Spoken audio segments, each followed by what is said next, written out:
우리 다 같이 묵상기도 드리심으로 2022년 3월 13일 주일 예배 하나님 앞에 드리겠습니다.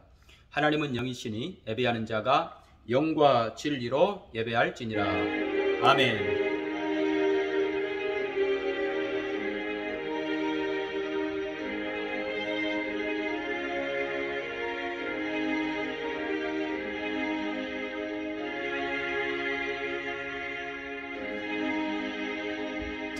하나님 아버지 감사합니다.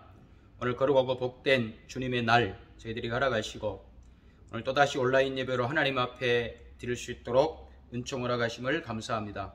예배를 통해 하나님 홀로 영광 받으시고 예배하는 저희들의 심령마다 하나님의 크신 은총, 하나님의 크신 복 주심을 기억하며 그 사랑 가운데 하나님 앞에 영광 돌리는 복된 시간 되게 하여 주시옵소서.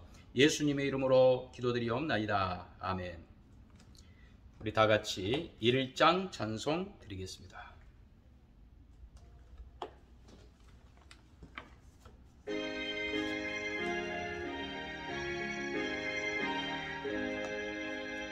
만복의 근원 하나님, 온 백성 찬송 드리고 저 천사여 찬송하세. 찬송 성부 성자 성령.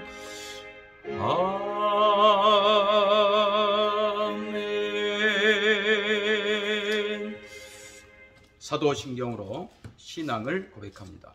전능하사 천지를 만드신 하나님 아버지를 내가 믿사오며 그 외아들 우리 주 예수 그리스도를 믿사오니 이는 성령으로 잉태하사 동정녀 마리아에게 나시고 본디오 빌라도에게 고난을 받으사 십자가에 못 박혀 죽으시고 장사한 지 사흘 만에 죽은 자 가운데서 다시 살아나시며 하늘에 오르사 전능하신 하나님 우편에 앉아 계시다가 저리로서 산자와 죽은 자를 심판하러 오시리라. 성령을 믿사오며 거룩한 공회와 성도가 서로 교통하는 것과 죄를 사하여 주시는 것과 몸이 다시 사는 것과 영원히 사는 것을 믿사옵나이다. 아멘. 찬송가 294장 찬송 드리겠습니다.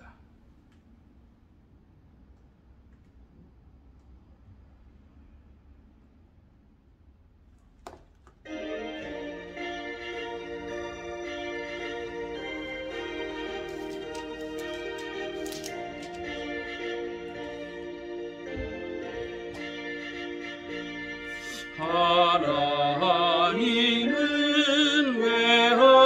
외아들을 주시는 데까지 세상 사람 사랑하니 참 사랑이로다.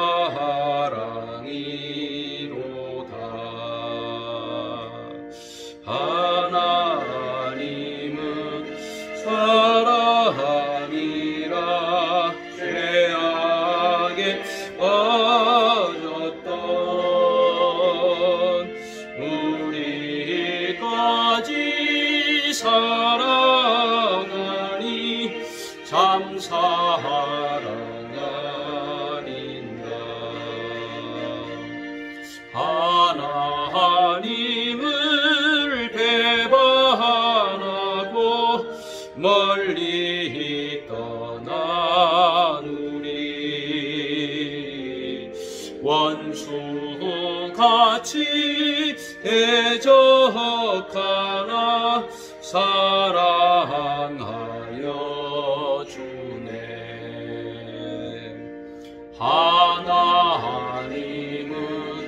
사랑이라 죄악에 빠졌던 우리까지 사랑하니 참 사랑 아닌가. 세상 죄를 사하시려 우리 죽을 대신 성자 예수 십자가에 고난 받으셨네. 하나님은 사랑이라 죄악에 빠졌던 우리까지 사랑하니 참 사랑 아닌가.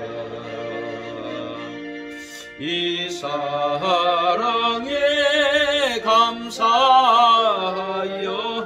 곧 주께 나오라.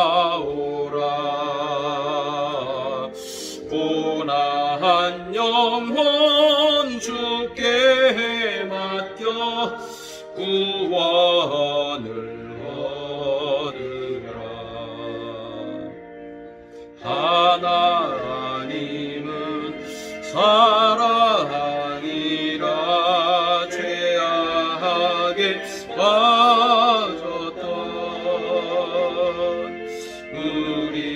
우리까지 사랑하니 참 사랑 아닌가.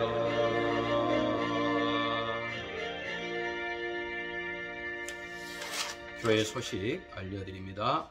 이미 보내드린 카톡 주보를 참고해 주시기 바랍니다. 오늘은 이제 코로나19 오미크론의 확산, 또 제가 이제 밀접 접촉자가 되어서 이렇게 부득이하게 온라인 예배를 드리게 되었습니다.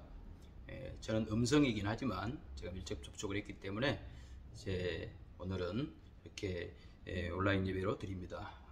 다음 주에는 어떻게 할지는 또 주중에 제가 알려드리겠습니다. 나머지는 보내드린 카톡 주보를 참고해 주시기 바랍니다. 시간 하나님 앞에 드린 헌금 위하여 기도드리겠습니다. 하나님 아버지, 감사합니다. 오늘 이렇게 하나님 앞에 나와 예배할 수 있도록 아버지 하나님, 우리를 인도해 주시니 감사합니다. 하나님, 우리를 지극히 사랑하십니다. 우리를 위해서 아무것도 아끼지 아니하시고 그 아들 예수 그리스도 십자가에 못 박아 죽기까지 우리를 사랑하셨습니다. 그러면서 이제 우리에게 헌신하라, 충성하라, 너희의 물질을 너희를 위하여 쓰지 말고 하나님 앞에 바치라 하신 까닭은 하나님, 우리의 물질이 필요하심이 아니라 우리가 하나님만을 사랑하는 진정으로 복된 하나님의 사람, 비록 우리가 땅에 살지만 땅에 속한 자가 아니고 하나님 나라에 속한 진정으로 복된 하나님의 자녀들임을 깨우치셔서 그렇게 복된 인생 살게 하시기 위함임을 알고 기쁨으로 아버지 앞에 드린 물질 받으시고 우리의 모든 남은 생애가 하나님 보시기에 기뻐 받으실 만한 복된 하나님의 자녀들 되게 하여 주옵소서. 예수님의 이름으로 기도하옵나이다. 아멘. 하나님 말씀 봉독하겠습니다. 하나님 말씀은 열왕기상 12장 16절에서 20절 말씀입니다. 열왕기상 12장 16절에서 20절, 구약성경 535페이지입니다.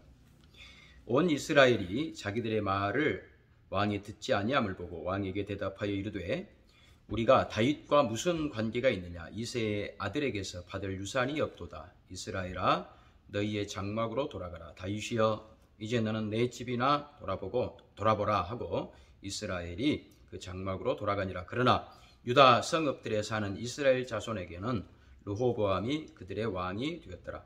르호보암 왕이 역군의 감독 아도람을 보냈더니 온 이스라엘이 그를 돌로 쳐 죽인지라. 르호보암 왕이 급히 수레에 올라 예루살렘으로 도망하였더라. 이에 이스라엘이 다윗의 집을 배반하여 오늘까지 이르렀더라. 온 이스라엘이 여로보암이 돌아왔다 함을 듣고 사람을 보내 그를 공회로 청하여 온 이스라엘의 왕으로 삼았으니 유다 지파 외에는 다윗의 집을 따르는 자가 없으니라. 아멘. 오늘 본문 말씀은 솔로몬 왕이 죽고 르호보암이 왕이 되는 내용입니다. 르호보암이 왕이 되었을 때에 이스라엘 나라의 대표들이 르호보암 왕에게 나와서 정치적 요구를 합니다. 아버지 솔로몬이 성전을 짓고 왕궁을 짓느라고 백성들이 몹시도 지쳐있고 피곤해 있으니 이제 부디 왕께서는 백성들을 좀 편안하게 하는 정치를 해주십시오 라고 요구했습니다. 그러나 르호보암은 이 요구를 거절하고 말았습니다. 그로 말미암아 결국 이스라엘의 10지파는 솔로몬 왕의 신하였던 여로보암을 그들의 왕으로 세우고 결국 이스라엘이 두 나라로 나누어지고야 맙니다. 지금 우리가 관심을 갖는 것은 이런 것입니다. 이스라엘의 남북 왕조의 분열은 이미 솔로몬 때에 예언했던 내용이죠. 솔로몬 왕이 많은 이방 나라의 후궁들을 이방 나라의 공주들을 후궁으로 맞이하면서 그들이 많은 우상을 가지고 옴으로 말미암아 그 우상 숭배가 만연하게 되고 그로 말미암아 솔로몬 사후에 이스라엘 나라가 둘로 나눠질 것이다 라고 하는 것을 아히야 선지자를 통하여 예언했었습니다. 그렇기 때문에 이미 솔로몬 때부터 이스라엘 나라는 두 쪽으로 나눠질 거라고 예언이 되었는데, 그렇다면 지금 르호보암의 이런 행동, 이런 선택, 이런 것이 이런 행동 이전에 이미 하나님께서 그런 결정을 하셨다면 르호보암의 이런 행동들은 도대체 무슨 의미가 있고 무슨 가치가 있는가, 이런 생각을 하게 된다는 거죠.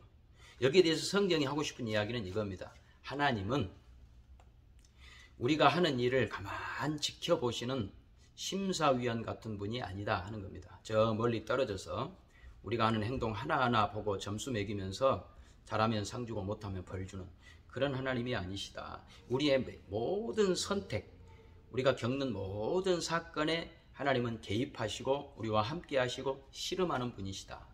이런 이야기를 우리에게 하고 있습니다. 물론 순서적으로 보면 이스라엘 나라의 분립에 대한 하나님의 그 계획이 먼저 나오고, 그리고 르호보암이 했던 이런 어떤 결정, 행동들은 뒤에 나오기 때문에 마치 하나님께서 우리 한 개인의 운명을 결정하고 그대로 밀어붙이시는 것이 아닌가라고 생각할 수 있지만 그렇지 않습니다. 성경 전체를 우리가 이해하고 나면 전혀 그런 뜻이 아닙니다. 하나님은 분명히 역사의 주인이십니다. 우리 인생의 주인이십니다. 그리고 그 모든 백성들을 은혜와 자비로 이끌어 가신 분이 확실합니다. 그렇게 하나님은 우리의 인생의 주인이시지만 그럼에도 불구하고 우리의 운명을 우리가 어떻게 만들어 나가느냐는 또 우리 손에 달려 있단 말이죠.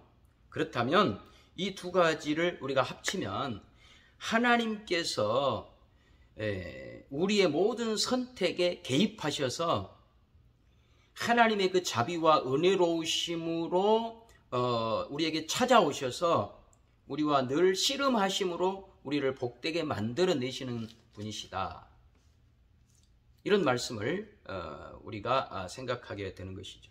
그래서 오늘 이런 내용들이 성경 전체에 다 곳곳에 기록되어 있음을 우리는 보게 되고, 그 대표적인 사건으로 야곱에게서 우리는 찾아볼 수 있겠습니다. 창세기 28장 10절 야곱의 그 유명한 베델의 사건을 우리가 한번 보면 지금 드린 말씀을 우리가 이해할 수 있게 됩니다. 창세기 28장 10절입니다. 창세기 28장 10절. 야곱이 브엘세바에서 떠나 하란으로 향하여 가더니 한 곳에 이르러는 해가 진지라. 거기서 유숙하려고 그곳에 한 돌을 가져다가 베개로 삼고 거기 누워 자더니 꿈에 본즉 사닥다리가 땅 위에 서 있는데 그 꼭대기가 하늘에 닿았고, 또 본즉 하나님의 사자들이 그 위에서 오르락내리락 하고, 또 본즉 여호와께서 그 위에 서서 이르시되 나는 여호와니 너희 조부 아브라함의 하나님이요 이삭의 하나님이라. 내가 누워있는 땅을 내가 너와 내 자손에게 주리니 내 자손이 땅의 티끌같이 되어 내가 서쪽과 동쪽과 북쪽과 남쪽으로 퍼져나갈지며 땅의 모든 족속이 너와 내 자손으로 말미암아 복을 받으리라. 내가 너와 함께 있어 내가 어디로 가든지 너를 지키며 너를 이끌어 이 땅으로 돌아오게 할지라. 내가 내게 허락한 것을 다 이루기까지 너를 떠나지 아니하리라 하시니라. 이 말씀은 하나님께서 야곱에게 이렇게 큰 복을 주시겠다라고 하는 말씀이죠. 그런데 이 말씀을 너무 단순하게 우리가 하나님을 믿으면 이런 복을 받는다 정도만 생각해서는 안 됩니다. 하나님이 이렇게 야곱을 편드시고 야곱에게 복을 주신다는 말은 맞지만, 그러나 이 말씀 속에는 굉장히 깊은 그 내용이 담겨져 있습니다. 지금 여기 중요한 것은 야곱이 어디로 가든지 그와 함께 하겠다. 그리고 그를 복되게 해서 반드시 다시 이 땅으로 돌아오게 하겠다. 내가 내게 허락한 것을 다 이루기까지 너를 떠나지 아니하겠다 라고 말씀합니다. 그러면 우리는 이런 질문을 하게 됩니다. 아니 그러면 지금 복을 주시면 되지 왜 야곱이 떠나도록 내버려 두시는가? 그리고 왜 그렇게 다시 돌아와서 복을 받는 그런 복잡한 과정을 거치게 하시는가? 이런 질문들이 생기는 거예요. 어떤 분이 농담 삼아 자기는 등산을 안 간다 그래요. 그래서 왜 안 가십니까? 그랬더니 어차피 힘들게 올라가서 다시 내려올 것 뭐 하려고 올라가냐고 이렇게 말씀을 하시더라고요. 그런 것처럼 아니 하나님은 그냥 지금 복을 주시면 되지 굳이 20년이라고 하는 시간이 흘러서 다시 돌아오게 하심으로 야곱을 복되게 하시는가? 왜 하나님 그렇게 하시는가? 이런 생각을 하게 돼요. 그래서 야곱은 이 베델 사건 이후에 그 삼촌 라반의 집으로 가서 거기서 20년을 살면서 그가 큰 부자가 되고 또 부인도 4명이나 얻게 됩니다. 그러면 야곱은 얼마나 편안하고 행복한 인생을 살았을까라고 생각할 수 없습니다. 왜냐하면 일단 부인이 4명이면 좋았을까요? 부인이 1명도 힘든데 4명이면 얼마나 힘들었겠는가 이런 생각도 해볼 수 있어요. 뿐만 아니라 그가 큰 부자가 되긴 했지만 그것 때문에 그 삼촌의 아들들, 그 사촌들과 그 분쟁이 생기고 그래서 도무지 그곳에 있을 수 없는 상황이 되어서 다시 고향으로 돌아올 수밖에 없었던 것이죠. 그런데 문제는 고향으로 돌아오려고 하다 보니까 20년 만에 돌아오려고 하다 보니까 아직도 자기 형 에서가 분을 사귀지 못하고 자기를 죽이려고 복수의 칼을 갈고 있더라는 것이죠. 이처럼 야곱은 자기 고향으로 돌아오기까지 20년 세월 동안 다만 그가 부자되고 형통한 세월을 보냈던 것이 아닙니다. 하나님께서 그의 모든 생애, 사건, 시간마다 하나님께서 다 개입하셨다는 것이죠. 모든 사건마다 하나님이 야곱에게 씨름하셨던 것입니다. 그래서 야곱이 고향으로 돌아올 때 지금까지 했던 야곱의 전 인생에 걸쳐서 하나님이 하셨던 그 씨름이 야복나루 사건을 통하여서 집약적으로 나타나고 있습니다. 창세기 32장 22절을 한번 보실까요?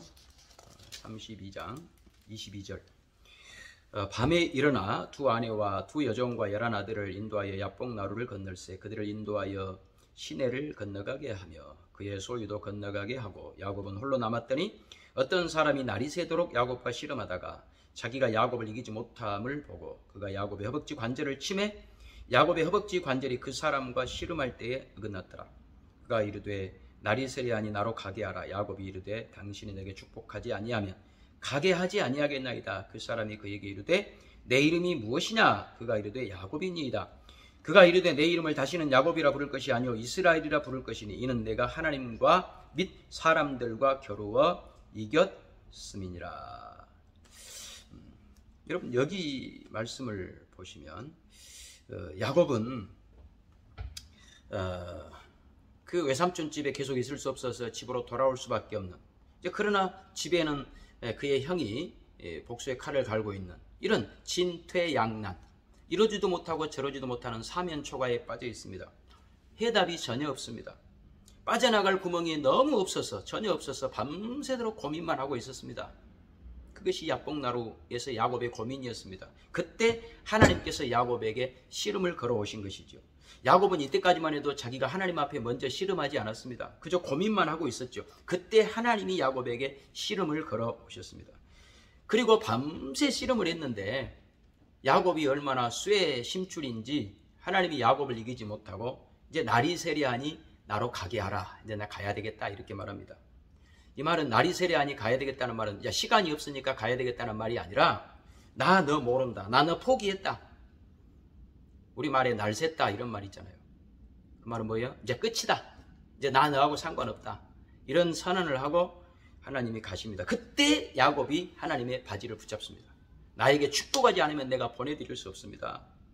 이 반응이 나오게 하려고 야곱의 전 인생에 하나님께서 씨름을 걸어오셨던 것입니다. 그래서 하나님께서 베델에서 하셨던 그 약속을 이루시기 위하여서 지금까지 모든 과정에 하나님께서 개입하셨음을 우리에게 보여줍니다. 그래서 하나님께 야곱이 매달려 축복해 주십시오 했을 때에 내 이름이 무엇이냐? 예, 야곱입니다. 야곱이라는 이름의 뜻은 약탈자, 사기꾼 이런 말이거든요. 무슨 말입니까? 야곱은 지금까지 자기 인생을 자기 힘으로만 채워왔던 사람입니다. 그랬는데 이제 하나님 축복해 주세요. 이제는 하나님만이 주실 수 있는 것을 요청하는 자리로 비로소 야곱이 들어가게 된 겁니다. 그럴 때에 하나님이 야곱아 네가 이겼다. 내 이름을 이스라엘이라라. 하나님과 사람과 겨루어 이겼다. 라고 하면서 하나님이 야곱에게 칭찬을 하시는 것입니다. 이처럼 야곱의 전 생애는 하나님께서 야곱에게 씨름을 걸어오신 생애였습니다. 야곱은 아마 눈치채지 못했을 것입니다. 28장의 베델의 그 사건에서도 야곱은 자고 있었고 하나님께서 야곱을 찾아오신 것이죠. 마찬가지입니다. 우리의 전 생애에도 늘 하나님께서 찾아오십니다. 하나님께서 우리를 복되게 하시겠다, 우리에게 승리를 주시겠다라고 하는 약속을 이루시기 위하여서 하나님은 단 한순간도 우리를 내버려 두신 적이 없습니다. 그래서 우리가 만나는 모든 순간, 우리가 만나는 모든 사건들마다 하나님이 일일이 다 개입하십니다. 그렇기 때문에 우리에게 일어나는 모든 일들은 하나님과 우리와의 관계, 하나님께서 우리에게 하신 그 약속의 근거에서 하나님께서 우리를 인도하고 계시는 씨름이라고 하는 것을 아셔야 됩니다. 왜 그러냐 하면 하나님 우리를 사랑하시기 때문에 그렇습니다. 우리를 사랑하시니 우리를 포기할 수 없기 때문에 그러시는 것입니다. 하나님에게 중요한 건 하나님의 명예도 아니고 하나님의 자존심도 아니고 우리를 사랑하시는 것이 최고로 중요했습니다. 사랑이라고 하는 것은요, 사랑하는 대상을 그냥 놔둘 수 없습니다. 그에게 최대한 배려하고 존중하고 자유를 주지만 그를 강요하거나 굴복시키지 않지만 그렇다고 해서 그 사랑의 대상을 외면해 버릴 수도 없는 것입니다. 그래서 하나님께서 우리에게 하나님을 믿고 사랑하라고 하는 이 모든 요구들은 하나님께서 우리를 그렇게 사랑하고 계심을 근거로 하는 요구들인 것입니다. 만일 우리 기독교 신앙이 사랑에 근거하지 않는 신앙이라면 지금보다 훨씬 쉬울 수 있습니다. 왜냐하면 사랑 없이 그냥 하나님 앞에 갔다가 제물 바치면 하나님 그거 받고 축복해 주시는 어떤 그런 주술적인 기계적인 관계로만 머물 것이기 때문에 그렇습니다. 그러나 하나님과 우리와의 관계는 사랑의 관계고 그 사랑에는 인격과 진심이 다 담겨 있습니다. 그래서 우리의 신앙생활이 어려운 것입니다. 그래서 이사야 43장에 가면 지금 이 야곱의 이야기가 이사야의 선지자 입을 통하여 다시 한번 이렇게 우리에게 주어지고 있습니다. 이사야 43장 1절입니다. 1019페이지. 야곱아 너를 창조하신 여호와께서 지금 말씀하시니라. 이스라엘아 너를 지으신 이가 말씀하시니라. 너는 두려워하지 말라. 내가 너를 구속하였고 내가 너를 지명하여 불렀나니 너는 내 것이라. 놀라운 말씀입니다. 아까 말씀드렸듯이 하나님은 야곱을 결코 놓아두지 않을 것이다. 어떤 대적이나 어떤 장애물들에 의해서 내가 망하도록 내가 내버려두지 않을 것이다 라고 말씀합니다. 왜냐하면 하나님 우리를 사랑하시기 때문에, 하나님 늘 우리 편이시기 때문에 그런 것이죠. 그런데 이 말씀이 놀라운 것은 지금 어떤 상황에서 내가 너를 놓아두지 않겠다고 말씀하시는지를 알면 더 놀랍습니다. 그래서 42장 이사야 42장 24, 25절의 그 배경, 어떤 배경으로 주시는 말씀인가를 한번 보겠습니다. 이사야 42장 24절. 야곱이 탈취를 당하게 하신 자가 누구냐? 이스라엘을 약탈자들에게 넘기신 자가 누구냐? 여호와가 아니시냐?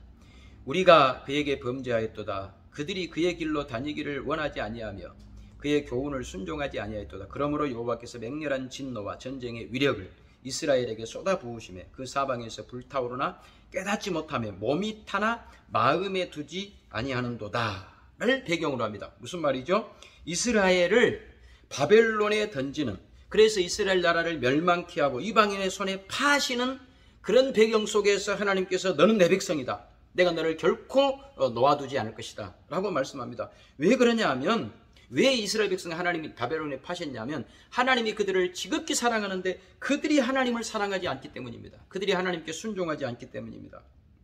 그래서 하나님은 그들이 하나님 앞에 순종하고 사랑하기를 원하십니다. 순종하고 사랑한다는 것은 단지 어떤 헌금이나 갖다 바치거나 아니면 착하게 도덕적으로 산다라는 정도보다 훨씬 뛰어넘습니다. 하나님께서는 하나님 이스라엘을 향하여 어떤 목적을 갖고 계시는지, 얼마나 그들을 사랑하시는지를 알기를 원하셨습니다. 그런데 하나님이 그들을 그렇게 사랑하는데 이스라엘로부터 그런 하나님이라고 하는 대접을 받지 못하는 것에 대하여 하나님은 참지 못하는 것입니다. 이것이 사랑이 가지는 분냄이고 질투인 것이죠. 하나님은 어떤 주술적 대상이 되어서 우리의 헌금 받고 복이나 주시는 그런 거래하는 관계로 머무는 것을 하나님은 원치 않습니다. 하나님은 하나님만이 주실 수 있는 것을 우리가 외면해버리고 세상도 줄 수 있는 그것을 찾아가며 거기에 우리의 마음 빼앗기는 것을 못 참으십니다. 그래서 하나님은 질투하는 하나님입니다. 그래서 이스라엘을 바벨론에 파시는 것이죠. 바벨론에 파시지만 그 목적은 이거예요. 25절. 그러므로 여호와께서 맹렬한 진노와 전쟁의 위력을 이스라엘에게 쏟아부으심에 그 사방에서 불타오르나 깨닫지 못하며 몸이 타나 마음에 두지 아니하는도다. 그러니까 지금 하나님께서 이스라엘 백성들을 바벨론에 파셨지만 그 목적은 그들이 망하고 벌받게 하는 것이 아니라는 것입니다. 그래서 43장 1절에 야곱아 너를 창조하신 여호와께서 지금 말씀하시느니라. 이스라엘아 너를 지으신 이가 말씀하시느니라. 너는 두려워하지 말라. 내가 너를 구속하였고 내가 너를 지명하여 불렀나니 너는 내 것이다. 나 너 죽이려고 그런 것 아니다. 너 미워서 그런 것 아니다. 너는 내 것이다. 내가 너를 지극히 사랑하기 때문에 그런 것이다. 제발 이 생각 좀 해다오. 간절하게 하나님께서 진심으로 요구하십니다. 그러면서 43장 2절 내가 물 가운데로 지날 때에 내가 너와 함께 할 것이라. 강을 건널 때에 물이 너를 침몰하지 못할 것이요 내가 불 가운데로 지날 때에 타지도 아니할 것이요 불꽃이 너를 사르지도 못하리니 대저 나는 여호와 내 하나님이요 이스라엘의 거룩한 이요 내 구원자이니라. 내가 애굽을 너의 속량물로 구스와 스바를 너를 대신하여 주었노라. 내가 너희에게 무엇을 아끼겠느냐? 무엇이 너희를 해치도록 내가 내버려 두겠느냐? 너희에게 필요한 모든 것들은 다 주겠다. 그것이 너희의 건강이건 물질이건 승리건 다 주겠다. 그러나 문제는 그것이 아니고 진심이다. 사랑이다. 내가 너희를 사랑한다. 그러니 너희도 나를 사랑해다오. 이것이 가장 중요한 것이다. 이것이 우리 기독교 신앙의 핵심입니다. 하나님 우리에게 요구하시는 핵심입니다. 우리는 하나님과 이 관계를 가장 소중하게 생각하지 못하고 여러분이 어떤 물질이나 세상의 형통이나 어떤 건강만을 위해서 하나님을 찾는다면 하나님은 거기에 대답하지 않으실 것입니다. 왜냐하면 하나님은 그걸 만족하지 않으시거든요. 그 정도의 관계를 만족하지 않으시거든요. 그래서 우리가 하나님 앞에 건강, 물질 막 이렇게 요구하는데 그걸 안 주시면 우리는 당황하면서 도대체 하나님 얼마나 더 갖다 바쳐야 내 소원 들어주시랍니까? 라고 하나님 앞에 요구한다면 그것은 여러분이 얼마나 하나님의 사랑받는 존재라고 하는 것과 하나님이 얼마나 여러분을 사랑한다는 것을 모독하는 것이 되고야 말 것입니다. 하나님은 그런 관계를 원치 않습니다. 마치 어떤 남녀가 연애를 할 때에 내가 돈 얼마나 주면 나와 결혼해 줄 거야 라고 말한다면 그 말을 듣는 상대방은 얼마나 기분이 나쁘겠습니까? 내가 이 남자하고 결혼해야 되나 말아야 되나 그런 생각 안 들겠습니까? 왜냐하면 그것은 사랑을 모독하는 것이고 인격을 모독하는 것이기 때문에 그렇습니다. 바로 이런 일들이 우리 기독교에도 가장 큰 시험이 아닐 수 없습니다. 기독교는 우리의 소원을 하나님이 들어주는 종교가 아니라 하나님의 소원을 우리에게 말씀하시고 그 소원이 우리에게 이루어지게 하는 이것이 우리 기독교 신앙의 가장 중요한 내용입니다. 그렇기 때문에 3절에 대저 나는 여호와 내 하나님이요 이스라엘의 거룩한 이요 내 구원자임이라. 내가 애굽을 너의 속량물로 구스와 스바를 너를 대신하여 주었노라. 이렇게 말씀하고 있는 것이죠. 내가 너에게 아끼는 것 없다. 다 주겠다. 하늘의 별이라도 따다 주겠다. 도대체 네가 원하는 것이 뭐냐? 뭐든지 다 해주겠다. 그러나 그것이 중요한 것이 아니다. 다시 말하자면 너의 진심을 나에게 다오. 내가 너를 사랑한다는 것을 꼭 기억해다오. 그래서 4절, 내가 내 눈에 보배롭고 존귀하며 내가 너를 사랑하였은즉 내가 내 대신 사람들을 내어주며 백성들이 내 생명을 대신하리니. 얼마나 중요합니까? 내가 너를 사랑하였은즉, 내가 너를 사랑하였은즉. 그리고 5절에 두려워하지 말라. 내가 너와 함께하여 내 자손을 동쪽에서부터 오게 하며 서쪽에서부터 너를 모을 것이며 내가 북쪽에게 이르기를 내놓으라, 남쪽에게 이르기를 가두어 두지 말라. 내 아들들을 먼 곳에서 이끌며 내 딸들을 땅끝에서 오게 하며 내 이름으로 불려지는 모든 자 곧 내가 내 영광을 위하여 창조한 자를 오게 하라. 그를 내가 지었고 그를 내가 만들었느니라. 하나님은 이런 하나님이라는 거예요. 우리가 하나님을 이런 하나님으로 이해하지 못하면 우리는 하나님을 제대로 믿을 수 없을 거예요. 계속 하나님에 대해서 원망하고 내 소원 안 들어준다고 불평하다가 모든 시간을 다 허비해버리는 그런 신앙생활을 한다면 우리는 엄청난 손해를 보는 그런 신앙을 가질 수밖에 없을 거예요. 여러분, 이 말씀을 꼭 기억하셔야 돼요. 나는 너희를 사랑한다. 너희에게 못해줄 것이 없다. 그렇기 때문에 나는 너희를, 이스라엘인 너희들을 바벨론에 넘길 수 있는 것이다. 내가 사랑하는 이스라엘을 바벨론에 또 넘길 수 있는 것이다. 이렇게 말씀해요. 그래서 8절, 눈이 있어도 보지 못하고 귀가 있어도 듣지 못하는 백성을 이끌어내라. 이 못 알아먹는 백성, 내 마음을 이렇게도 못 알아먹는 이 백성들을 풀어주어라. 해방시켜라. 그들을 바벨론의 포로로 넘겼지만 결국은 해방시킵니다. 왜냐하면 그들을 죽이려고 넘긴 것 아니고 그들을 버리기 위해서 넘긴 것이 아니기 때문에 그렇습니다. 하나님이 그들을 바벨론 넘긴 것은 그들을 고치고 하나님의 사랑으로 훈련시켜서 그들을 복된 자로 만들기 위해서 바벨론을 넘긴 것뿐입니다. 그러니 당연히 바벨론을 멸망시켜서 하나님 백성들을 구원해 내시는 것은 당연한 겁니다. 그러면서 9절에 이렇게 말합니다. 열방은 모였으며 민족들이 회집하였는데 그들 중에 누가 이 일을 알려주며 이전 일들을 우리에게 들려주겠느냐. 그들이 그들의 증인을 세워서 자기들의 옳음을 나타내고 듣는 자들이 옳다고 말하게 하여 보라. 어느 나라, 어느 민족, 어느 왕권이, 아니 어느 왕이, 혹은 그들이 믿는 어떤 신이 한 나라를 다른 나라에 넘겼다가 다시 꺼낼 수 있느냐. 이 정도로 하실 수 있는 분은 하나님밖에 없다, 이 말입니다. 다만 하나님이 그런 큰 능력을 가진다 정도가 아니라 하나님은 그런 진심과 사랑의 관계를 위해서는 단지 부귀영화가 아니라 진심과 사랑의 그 관계를 위해서 어떠한 감당할 수 없는 고통도 감내낼 수 있는 그런 신이 하나님 외에 또 누가 있단 말이냐. 여러분, 얼마나 놀라운 말씀입니까? 어디 있으면 나와봐라. 나밖에 없다. 너희를 사랑하는 하나님, 나밖에 없다. 그래서 10절, 나 여호와가 말하노라. 너희는 나의 증인, 나의 종으로 택함을 입었나니 이는 너희가 나를 알고 믿으며 내가 그인 줄 깨닫게 하려 함이라. 나의 전에 지음을 받은 신이 없었느니라. 나의 후에도 없으리라. 이스라엘은 무슨 일의 증인이라고요?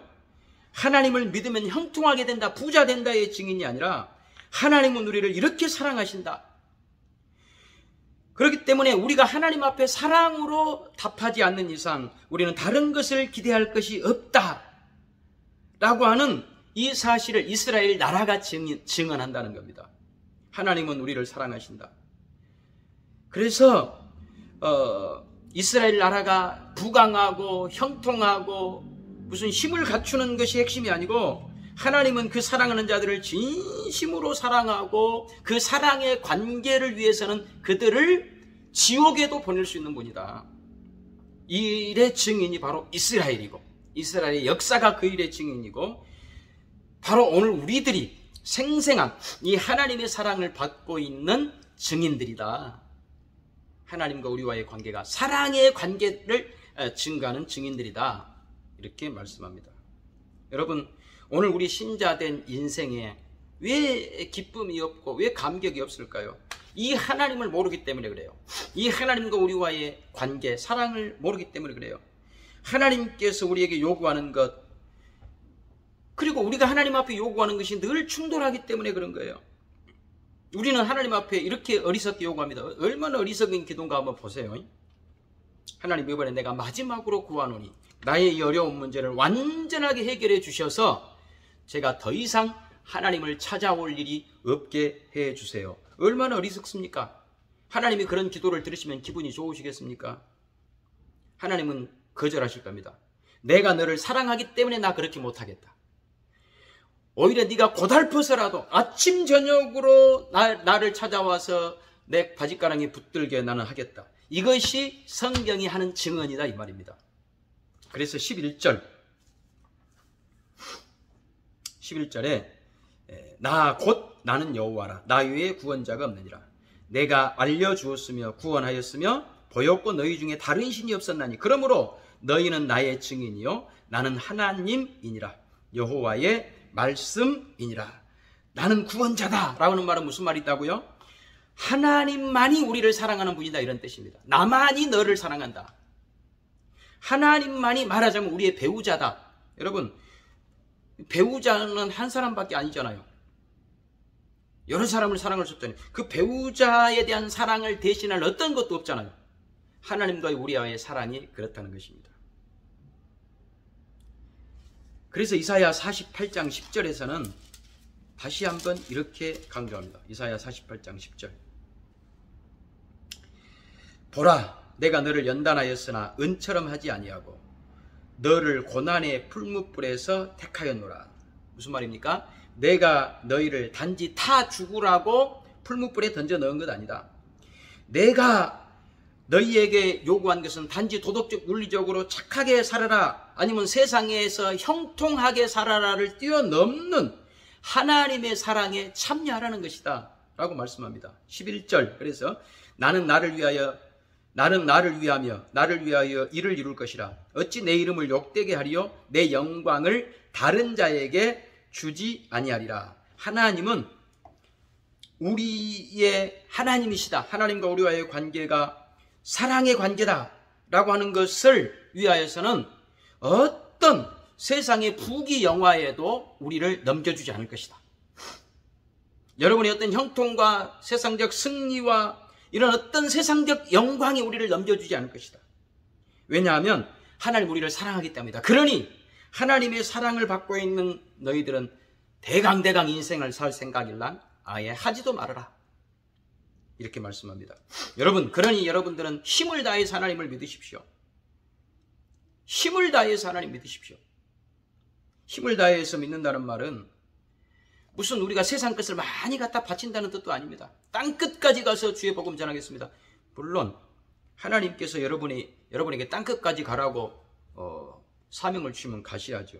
그러나 우리가 힘을 다해서 하나님을 믿는다는 말은 무슨 말이냐면 우리가 얼마나 하나님의 넉넉한 사랑을 받고 있는 자를 안다는 거예요. 그 사랑을 누리시라는 거예요. 그리고 그 어떤 어려움, 어떤 경멸, 어떤 오해, 어떤 시험 속에서도 여러분이 하나님 한 분을 섬기는 것으로 넉넉한 자임을 알고 그렇게 여러분도 하나님을 사랑하라는 거예요. 이게 전심을 다해서 하나님을 사랑하는 겁니다. 거기에는 하나님이 꼭 대답하십니다. 고통을 면해주지는 않습니다. 그러나 여러분이 하나님을 사랑하겠다고 그러고 그 하나님의 사랑을 알려달라고 그러고 그 사랑 가운데 살아야 되겠다라고 여러분의 진심을 하나님 앞에 드리면 하나님은 거기에 대해서 반드시 대답해 주신다는 걸 아십시오. 하나님은 우리를 끝까지 사랑하십니다. 그래서 이 땅에 오셨습니다. 이것이 성육신입니다. 요한복음 3장 16절에 유명한 하나님이 세상을 이처럼 사랑하사 독생자를 주셨으니 이는 저를 믿는 자마다 멸망치 않고 영생을 얻게 하려 하심이라. 하나님은 우리에게 찾아오셨습니다. 우리에게 와라고 하지 않고 하나님이 직접 오신 것이죠. 그래서 우리를 붙잡아서 놓치지 아니하기로 하나님은 작정하십니다. 우리의 방황, 우리가 하나님을 반항하고 하나님을 모욕하고 우리가 무지하고 게으르고 이 모든 것에도 불구하고 하나님께서 우리를 놓아두지 않습니다. 우리를 포기하지 않습니다. 우리를 같이 붙잡고 뒹굴어서 모든 실패와 우리의 어리석임에도 불구하고 우리를 예수 그리스도와 하나로 묶어서 결코 하나님과 우리가 나누어지지 않도록 갈라지지 않도록 하나님은 끝까지 우리를 묶어버리십니다. 이것이 예수 그리스도의 성육신이고 예수 그리스도의 부활입니다. 하나님 우리를 찾아오십니다. 그래서 우리를 부둥키 않으십니다. 놓지 않으십니다. 이것이 우리가 예수 그리스도를 믿습니다라고 하는 신앙 고백의 핵심적 내용인 것입니다. 우리의 못남에도 불구하고 우리를 찾아오시고 우리를 놓지 아니하시는 하나님. 그러니 이 하나님의 간섭, 이 인도하심, 이 하나님의 우리를 향한 씨름은 중단하는 법이 없으니 우리는 늘 이것을 믿고 그렇게 살아가야 됩니다. 다만 우리가 현실적으로 모르고 있을 뿐 하나님은 한순간도 우리를 향한 씨름을 놓아버린 적이 없습니다. 그러니 이제부터 우리는 모든 우리의 삶이 하나님의 손길, 하나님의 인도하심에 붙잡혀 있다는 것을 꼭 기억하십시오. 그래서 이 하나님의 사랑 안에서 우리의 인생을 돌아보고 우리의 신앙을 돌아보셔야 됩니다. 지금 나에게 일어나는 모든 사건, 이 순간순간 여기에서 하나님 나에게 무엇을 요구하시는가? 하나님 어떻게 개입하시는가? 그래서 여러분이 세상과 타협하고 세상이 주는 것에 여러분을 팔아넘겨서는 안 됩니다.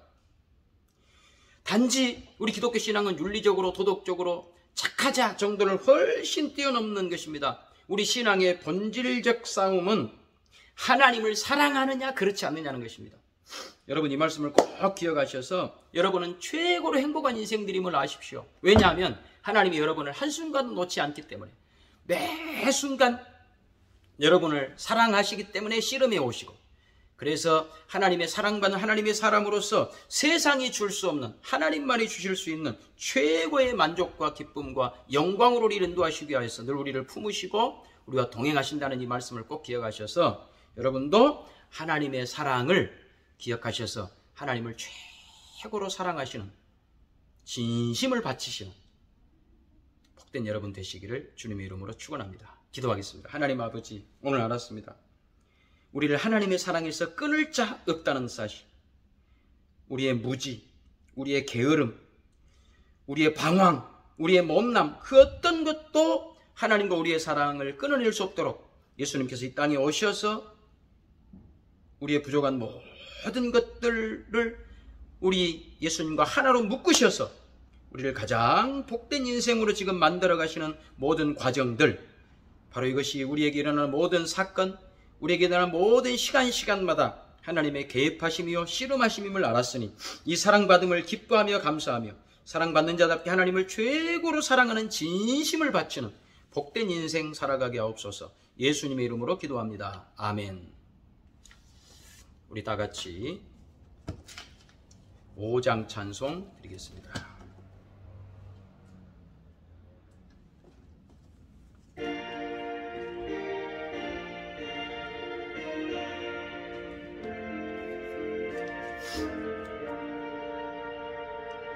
이 천지한 만물들아 복 주시는 주 여호와 전능성부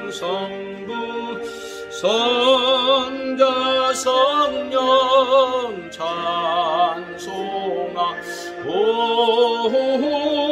찬송하세.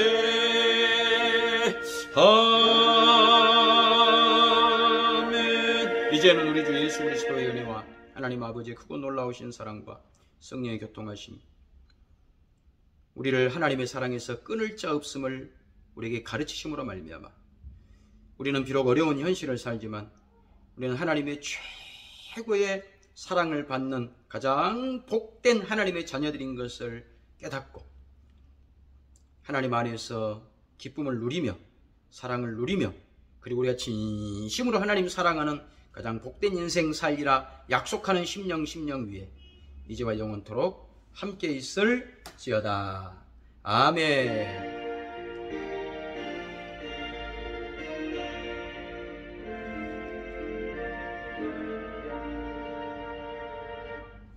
이상으로 주일 예배 마쳤습니다.